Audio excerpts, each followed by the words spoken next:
नमस्कार, आप देख रहे हैं स्टार न्यूज प्लस। मैं हूं आपके साथ शबाना शब्बीर। शुरू करते हैं खबरों का सिलसिला। खबर उत्तर प्रदेश के मैनपुरी से। मैनपुरी पहुंचे उत्तर प्रदेश सरकार के पूर्व मुख्यमंत्री अखिलेश यादव ने की प्रेस वार्ता। मैनपुरी समाजवादी पार्टी कार्यालय पहुंचे उत्तर प्रदेश सरकार के पूर्व मुख्यमंत्री व पार्टी के राष्ट्रीय अध्यक्ष अखिलेश यादव ने कहा कि भाजपा सरकार ने जिस तरह से प्रशासन की मदद से समाजवादी को हार दिलाने का काम किया है, लेकिन मैनपुरी की जनता ने दिखा दिया है कि यह मैनपुरी समाजवादियों और नेताजी की मैनपुरी है, जहां पर समाजवादी पार्टी की प्रत्याशी डिंपल यादव को भारी मतों से जीत दिलाई है। हम मैनपुरी की जनता का धन्यवाद व्यक्त करते हैं। तो वहीं पर मीडिया से रूबरू हुए और मीडिया के सवालों पर कहा कि जिस तरह से सरकार ने कहा है कि चौराहे पर कोई घटना होती है तो दूसरे चौराहे पर घटना कारित करने वाले आरोपी को धराशायी कर दिया जाएगा। तो वहीं पंजाब आतंकवादियों के सवाल पर कहा कि इस पर कुछ भी कहना जल्दबाजी होगी। कहा कि सुब्रत पाठक ने कहा है कि खैनी बंद होनी चाहिए। अखिलेश यादव ने कहा कि किसानों के लिए कहा कि सड़े हुए आलू से बोदखा बनाने का प्लांट लगाएंगे। कहा ईशन नदी पुल पर गोमती रिवर जैसा ड्रीम बनाएंगे, जिससे आने जाने वालों के लिए बैठने का एक अच्छा स्थान हो सके।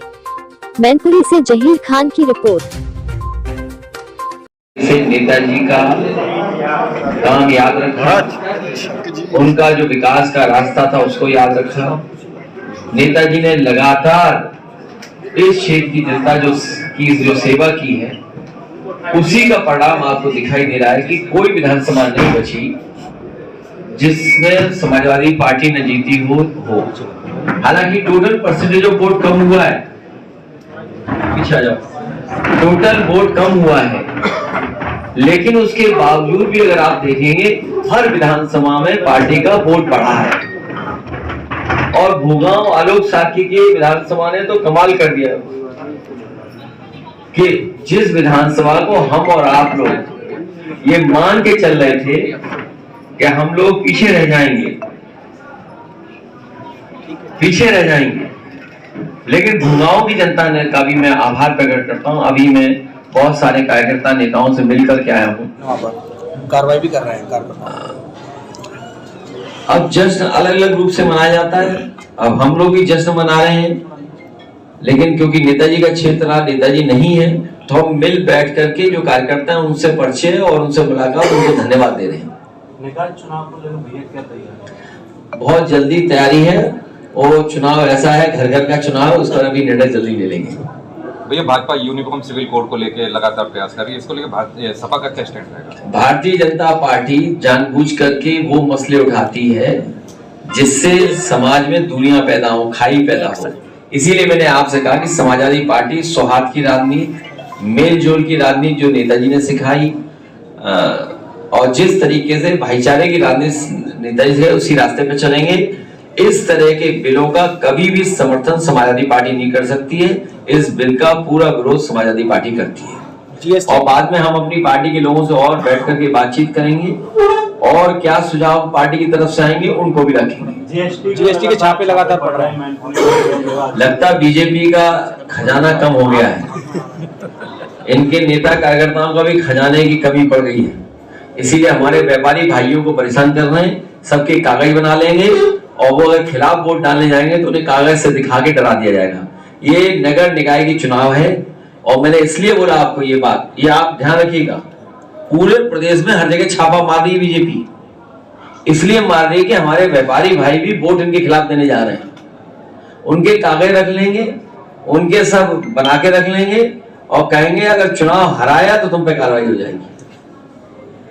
तो ये इसलिए छापे पड़ रहे हैं। और पूरे प्रदेश में जहां डेंगू फैल रहा है, ये बीजेपी की वजह से फैल रहा है, क्योंकि जितने भी बड़े नहीं उतारा था, उन्होंने सोचा था सीधा लाभ भाजपा को, वो भाजपा को ना मिलकर सीधे समाजवादी पार्टी को लाभ हुआ। ये क्या रणनीति रही समाजवादी की, जो इस तरह का पूरा दलित वोटर जो पूरी बढ़ चढ़ के समाजवादी को समर्थन दिया? ये विश्लेषण आप लोग करिए, ये पत्रकार हमारे साथी करें, लेकिन मैं ये कहना चाहता हूं कि मैनपुरी के हर एक मतदाता ने जाति धर्म से ऊपर उठ करके मतदान किया है। और जो विकास दिखाई दे रहा है, सैनिक स्कूल, आप बताइए कौन बनाता सैनिक स्कूल? नेताजी न होते तो क्यों आता सैनिक स्कूल? इंजीनियरिंग कॉलेज, इस जिले को चारों तरफ से 4 लेन सड़कों से जोड़ना, और मुझे याद है नेताजी हमेशा चीन की बात करते थे कि चीन हमारे लिए ज्यादा खतरा पैदा कर रहा है। और मुझे याद है जिस समय प्रधानमंत्री ने और भारतीय जनता पार्टी की सरकार ने हम लोगों से सुझाव मांगे थे, तो सुझाव जो देने थे सुझाव दिए, लेकिन एक सुझाव हम लोगों ने ये भी दिया था कि जो सड़क ग्वालियर से लिपू लेक को जोड़ती है वो सड़क 4 लेन बननी चाहिए, 6 लेन बननी चाहिए, जिसमें आपका किसनी का इलाका और आपका बेबर का इलाका और फरकाबाद जुड़ जाता। वो आज भी सड़क खराब है, आज भी उसके गड्ढे नहीं भरे गए। तो सुझाव कब दिया था? आज तक बीजेपी के लोग सड़क नहीं बना पाए। तो जो सुधार सड़कों में हुआ, जो सुधार, ये क्या है भाजपाइयों का? कौन टिकट लेगा उनसे? 3 लाख से हार गया, टिकट लेगा? इतना बुरे जनता ने हराया आपको, टिकट कौन लेगा तुम्हारी? भाजपा के 100% एफर्ट के बाद सपा की ऐतिहासिक जीत, क्या लगता है कि एजेंसियों का दुरुपयोग अब देखने को मिल सकता है? ये एजेंसियां क्या है? एजेंसी है जैसे चुनाव में क्या किया है? पुलिस भेज दी, सेंट्रल फोर्स भेज दी। सेंट्रल फोर्स को तो पता नहीं था ना कि गांव किसके हैं, तो यहाँ का लोकल स्तर का अधिकारी उन्हें गाइड करता था कि यहाँ इस गांव में चलो। जैसे मैं एक कार्यक्रम में गया यहाँ मैनपुरी में, पूरी सेंट्रल फोर्स, उसे गली नहीं पता होगी, लेकिन मैंने देखा आगे आपके लोकल थाने का अधिकारी चल रहा था, तो वो गली गली घुमा रहा था। सेंट्रल फोर्स गली गली घूमी, जीता कौन? तो जो एजेंसियां लगाई जाएंगी, हमें अपने कागज वगैरह तैयार रखने पड़ेंगे। चुनाव के दरमियान ही भाई कोई पूछताछ होगी तो कागज दिखा दीजिए कि ये है। चुनाव के दरमियान ही गोमती रिवर फ्रंट वाला मामला भी आ गया था। देखिए ये कुछ नहीं है, आप ये केवल लोगों को बदनाम करने के लिए है। जैसे आपके यहाँ ना ब्रेकिंग न्यूज है, जो सूत्र है वो एजेंसी है, आप सूत्र बताते नहीं हो। जैसे हम आपसे पूछेंगे कौन सूत्र है, मतलब सूत्र है।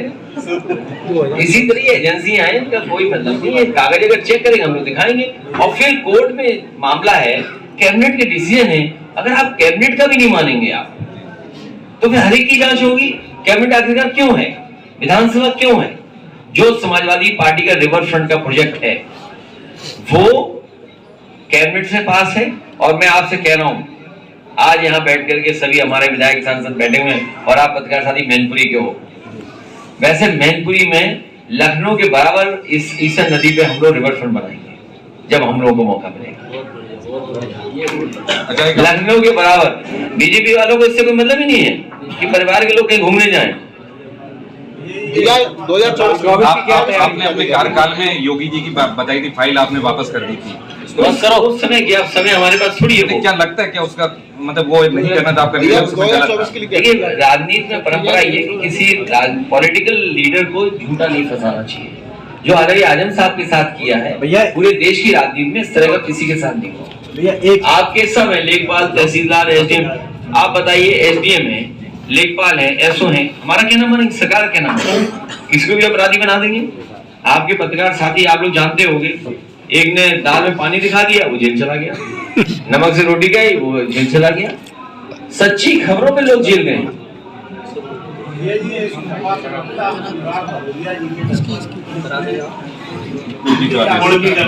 देखिए वो जो हो सकता है उनकी कोई भावना नहीं रही, कोई गलत उनकी, कुछ उन्होंने कह दिया सच। भाई परिवारवाद क्या है? बीजेपी वाले चिल्लाते हैं परिवारवाद, चिल्लाते कि नहीं चिल्लाते? क्या मुख्यमंत्री जी के परिवार के वो नहीं थे? अगर उस स्थान पे वो न होते तो शायद मुख्यमंत्री जी यहाँ नहीं होते। ये स्वीकार करना चाहिए उन्हें। हाँ कोई शब्द चयन में कहीं गलती हो गई होगी, सुनने में किसी गलती हो गई, लेकिन उसकी भावना ऐसी नहीं थी। लेकिन अगर आप उसके घर पे कुड़की कर रहे हैं तो भाजपाई लोग हमें टोटी नहीं बोलते थे, ये जितने बोलते थे टोटी टोटी टोटी, इन सब पे कार्रवाई होगी समय आने पर। सर मैनपुरी में 1 साल के लिए उपचुनाव हुआ, 1 साल के करना, इसमें कितना सर मैनपुरी को विकास देंगे आप? हमारा जितना भी निधि का पैसा इनका और जितनी भी योजना रुकी पड़ी है